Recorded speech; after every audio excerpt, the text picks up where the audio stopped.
sûrement vous allez démentir cette opinion, monsieur le maire. Oui. Et votre histoire, elle démarre au quartier Mponon, à Bobo-Avocatier, 1990. Une idée vous vient à l'esprit alors que vous êtes chez votre oncle, je le disais, il y a un petit moment, en pleine année blanche. En pleine année blanche, j'étais instituteur au privé.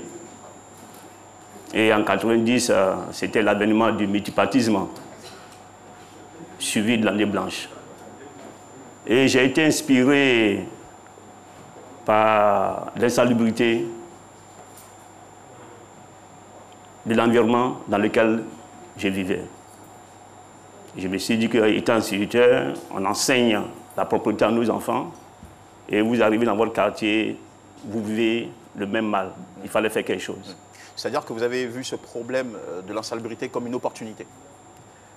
Pas vraiment une opportunité, mais moi je me suis dit que quelque part il fallait améliorer le cadre de vie de cette population qui vivait dans ce quartier. C'est une très belle préoccupation en tout cas. Et qu'est-ce que vous allez faire par la suite donc? Pourquoi le problème s'est posé? Vous saviez, ces quartiers étaient difficilement accessibles aux camions de collecte.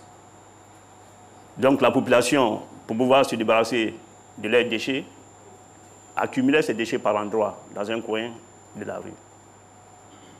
Donc vous aviez... Les enfants jouaient sur ces déchets. Parfois même, ils faisaient les besoins sur ces déchets. Et quand il pleuvait, vous voyez un peu l'effet de la nuisance. C'était inacceptable de vivre dans ce milieu-là. Donc j'ai décidé de m'occuper de l'évacuation des états d'immondices. Avec quels moyens à l'époque? C'était des moyens rudimentaires. J'ai démarré par une brouette. Tout seul face à un tas d'immondices? Vous deviez tout seul, parce que lorsque vous avez une idée, vous devez la pratiquer. D'abord, mettre en pratique avant que les autres ne vous suivent. Donc j'ai démarré toute seule. C'est-à-dire que vous preniez des brouettés d'ordures ou de déchets que vous acheminiez jusqu'au point de collecte de... À un point accessible au camion de collecte de la mairie. Oula, et ça vous prenait des heures, j'imagine? Mais le maximum possible qu'on pouvait parcourir, au moins 250 à 750 mètres. Et ça prenait, il fallait faire plusieurs tours, faire des va-et-vient. Et vous avez réussi tout seul à débarrasser le quartier de ce gros tas d'immondices qui... Au fur et à mesure, j'ai passé une semaine pour éliminer le premier tas. Wow, ça c'est vraiment exemplaire. Une question. Je voudrais demander à monsieur le maire, quel sentiment vous animait lorsque vous ramassiez ces ordures?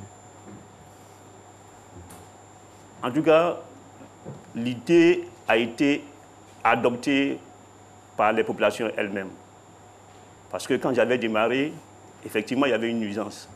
Donc, au fur et à mesure que je pratiquais, la solution était trouvée.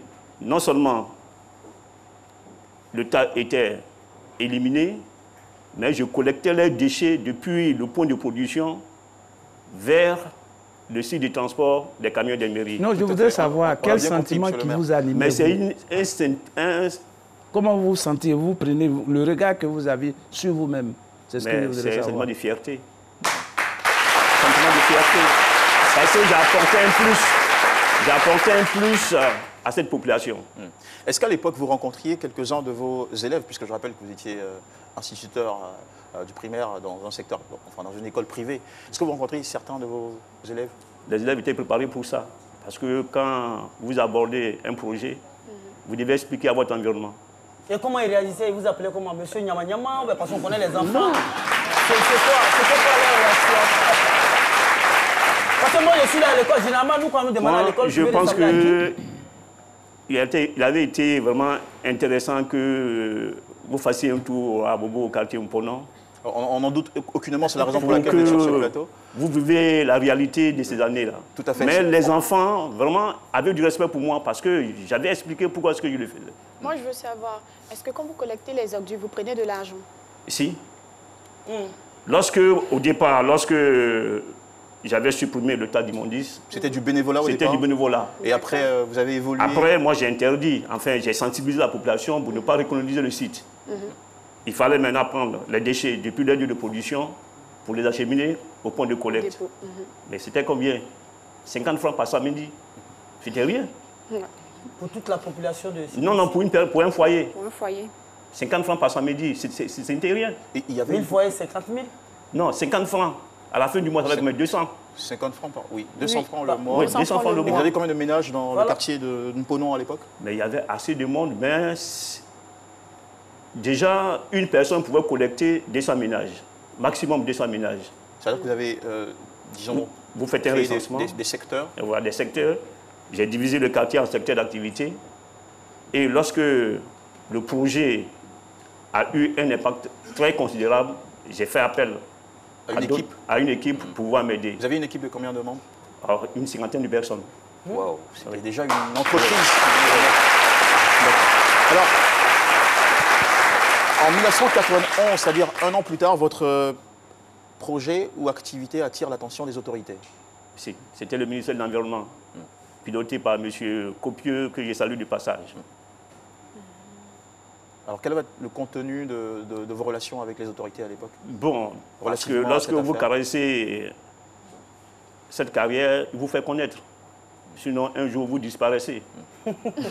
Étant instituteur, il fallait qu'il fasse la promotion de l'idée que j'avais eue. C'est ça. Donc, le ministère de l'Environnement m'a rendu visite. J'ai expliqué le bien fondé de l'opération. Et ils m'ont dit, ta place, ce n'est pas à l'école, il faut nous suivre. C'est comme ça que je suis parti de l'enseignement.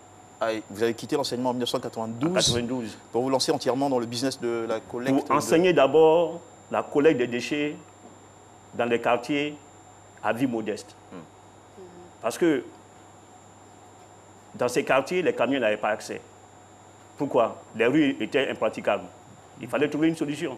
Est-ce qu'il fallait laisser cette population mourir dans les déchets? Non. Non. Il fallait trouver une solution. Donc, le ministère de l'Environnement a jugé opportun que je vienne définir le schéma mis en place pour que ça soit inscrit dans le schéma directeur de la collecte des déchets en Côte d'Ivoire. Et ça a été fait. Voilà, c'est super. Alors, comment dans la suite a évolué votre affaire, vos revenus, votre portefeuille client, puisque c'était quasiment devenu un business, vous avez 50 collaborateurs. Oui, il faut votre reconnaître charge. qu'au fur et à mesure qu'on avançait, la demande était forte. Donc d'une brouette, on est passé à des charrettes, qu'on appelle au trot. Des charrettes, on est passé à des tracteurs agricoles qui transportaient une quantité aussi importante. Donc c'était devenu un business. Il fallait maintenant asseoir une base. Donc j'avais un bureau et j'ai travaillé en contact avec la mairie d'Abobo. J'ai salué du passage Yann Olivier qui était mon encadreur. D'accord, en 2000, en 2000, vous avez formalisé votre entreprise et en 2005, vous avez signé votre premier contrat avec l'État ivoirien. Donc les affaires, disons, tournaient bien. Effectivement, j'étais dans le secteur informel. Et vous savez que quand vous êtes dans le secteur informel, vous ne pouvez pas postuler. Donc, pour aller Postuler pour un marché. Postuler les marchés d'État, pour avoir des contrats un peu plus lucratifs. Donc, j'ai formalisé ma société et j'ai gardé toujours le même nom depuis 1990. J'ai gardé le même nom aujourd'hui. Si vous voyez les camions passer, vous verrez le même nom est toujours là. D'accord. J'ai gardé le même nom et j'ai pris un notaire qui a monté la société. J'ai postulé et j'ai eu mon premier contrat. Aujourd'hui, regardez la commune du Plateau. C'est mon fruit. Vous voyez comment c'est propre? C'est votre entreprise qui s'occupe de nettoyer le plateau. Je m'occupe de la collecte à 100% des déchets du plateau. D'accord. Et de Bingerville aussi De Bingerville et d'Anyama. Et d'Anyama. C'est très bien.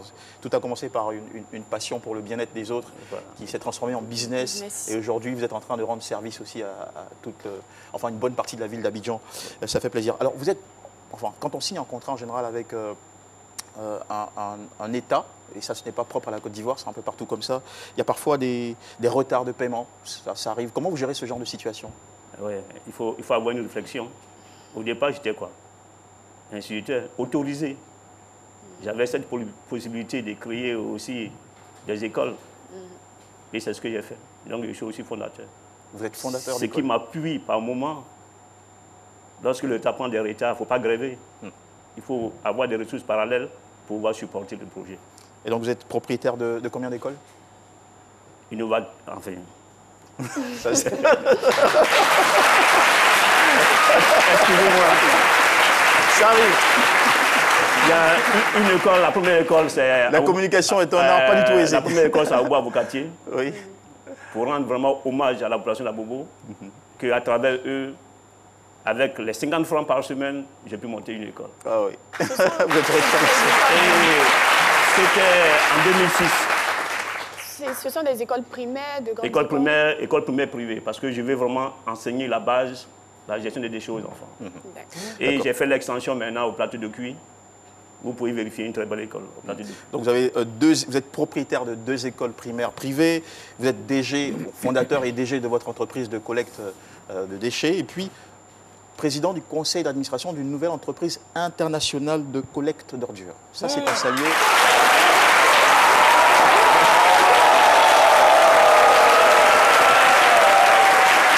Ça me donne où vous prenez, où vous récoltez toutes ces informations. Ah, mais alors, c'est impressionnant et inspirant à la fois, parce que quelques années auparavant, vous étiez un instituteur avec un revenu pas très satisfaisant. Vous touchiez, je pense, 70 000. Maximum, entre 30 et 60 000, pas plus. Entre 30 et 60 000 30 et 70 000, c'était pas régulier. 30 et 60 000 francs. 30 et 60 000 par francs. mois.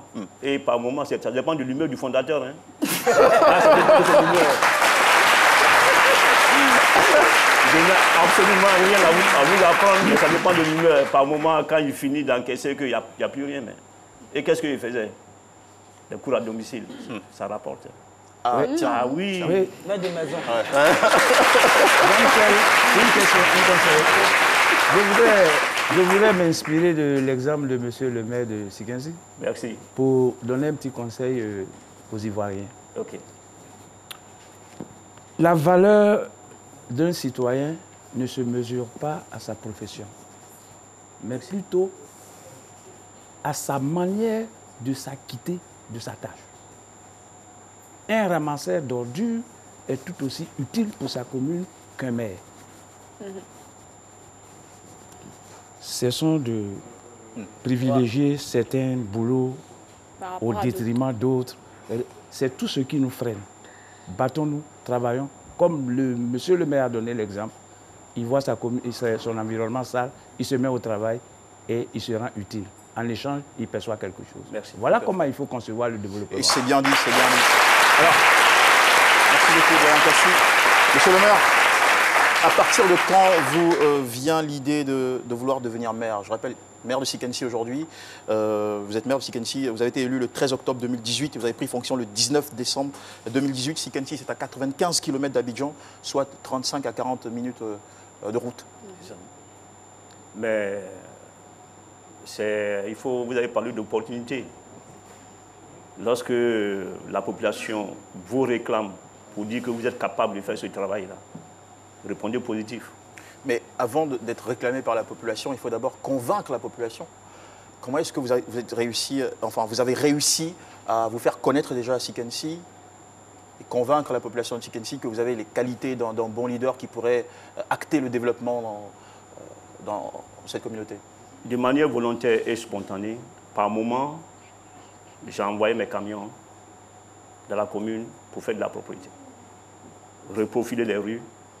Donc, je n'avais pas l'idée d'être un jour maire de Sikensi. Pas du tout. Pour moi, il fallait apporter, dire merci aux parents pour la vie qu'ils m'ont donnée. Vous avez déjà le sens de la redistribution des richesses. Vous étiez généreux envers votre communauté et tous ces actes-là marquaient la mémoire des populations de Sikensi. Effectivement. Alors, donc vous preniez de bons points sans le savoir. Sans savoir que ça... Alors, en 2017, il se passe quelque chose d'assez particulier, c'est qu'un groupe de jeunes vient vous rencontrer à la maison, j'imagine, pour vous suggérer de vous présenter comme maire de Sikensi. Comment vous réagissez sur le coup? Mais d'abord, tu leur dis que je ne suis pas intéressé, parce qu'il faut d'abord faire marche arrière, aller demander l'avis des parents. On est fait par les parents, on n'est pas fait pour soi-même. Donc il fallait aller marche arrière, demander l'avis des parents, avant d'apporter une réponse. C'est ce que j'ai fait.